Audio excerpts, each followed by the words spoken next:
Chapter 7 of The Art of Money Getting.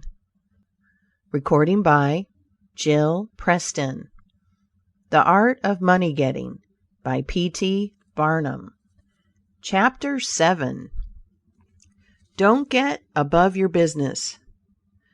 Young men, after they get through their business training or apprenticeship, instead of pursuing their avocation and rising in their business, will often lie about doing nothing. They say, "I have learned my business, but I am not going to be a hireling. What is the object of learning my trade or profession unless I establish myself?" Have you capital to start with?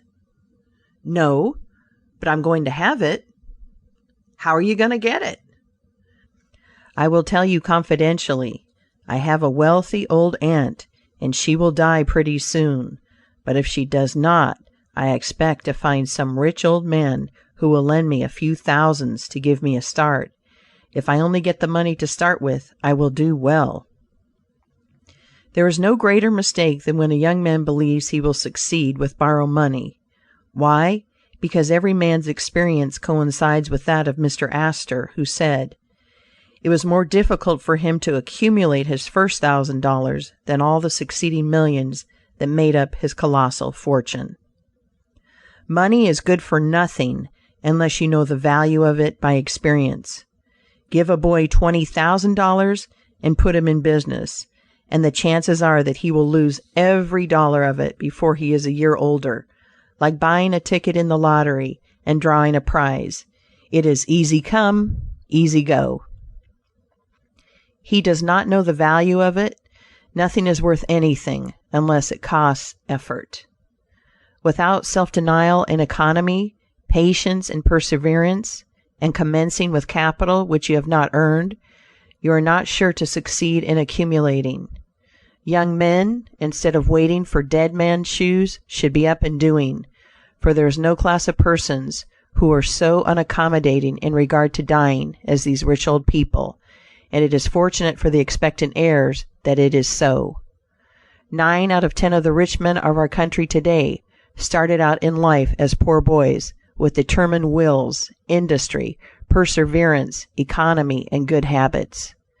They went on gradually, made their own money, and saved it, and this is the best way to acquire a fortune.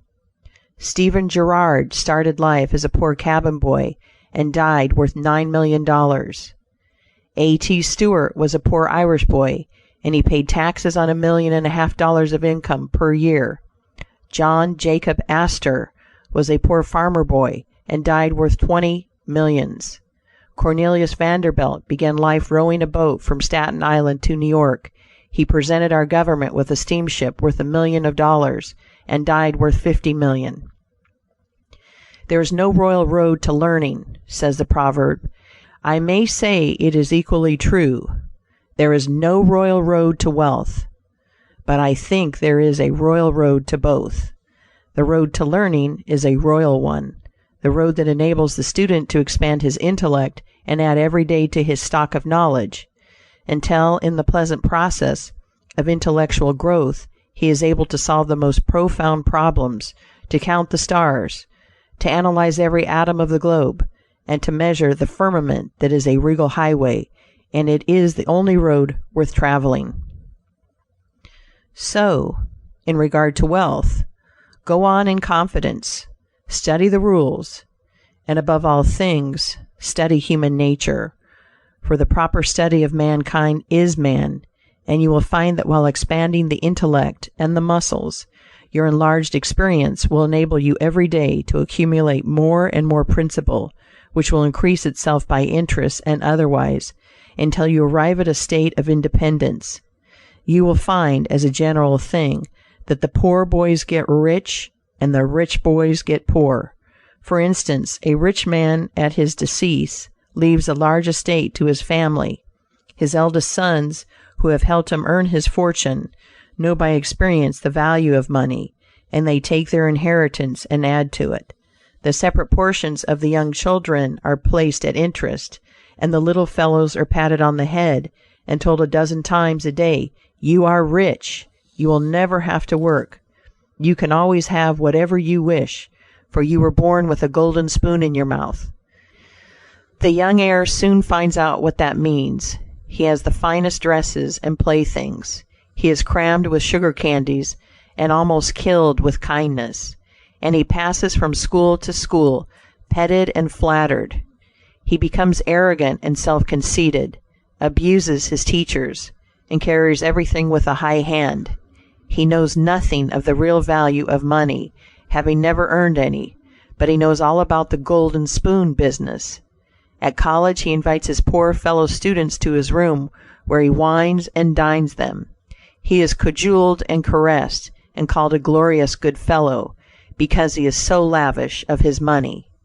He gives his game suppers, drives his fast horses, invites his chums to fetes and parties, determined to have lots of good times.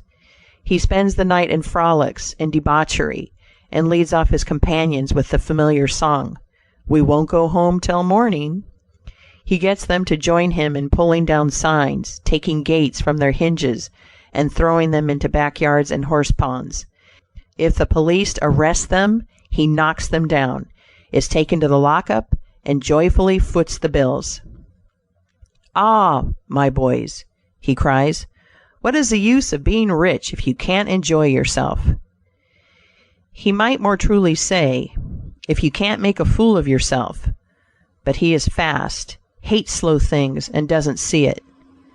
Young men loaded down with other people's money are almost sure to lose all they inherit, and they acquire all sorts of bad habits which, in the majority of cases, ruin them in health, purse, and character. In this country, one generation follows another, and the poor of today are rich in the next generation or the third. Their experience leads them on, and they become rich, and they leave vast riches to their young children. These children, having been reared in luxury, are inexperienced and get poorer, and after long experience, another generation comes on and gathers up riches again in turn, and thus history repeats itself. And happy is he who, by listening to the experience of others, avoids the rocks and shoals on which so many have been wrecked. In England, the business makes the man. If a man in that country is a mechanic or working man, he is not recognized as a gentleman. On the occasion of my first appearance before Queen Victoria, the Duke of Wellington asked me what sphere in life General Tom Thumb's parents were in. "His father is a carpenter," I replied. "Oh, I had heard he was a gentleman," was the response of His Grace.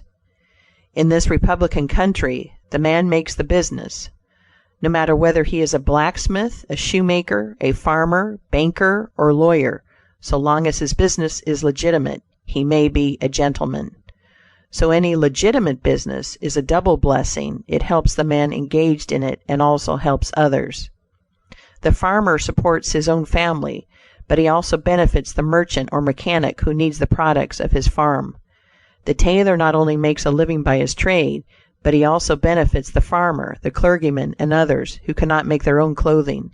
But all these classes often may be gentlemen.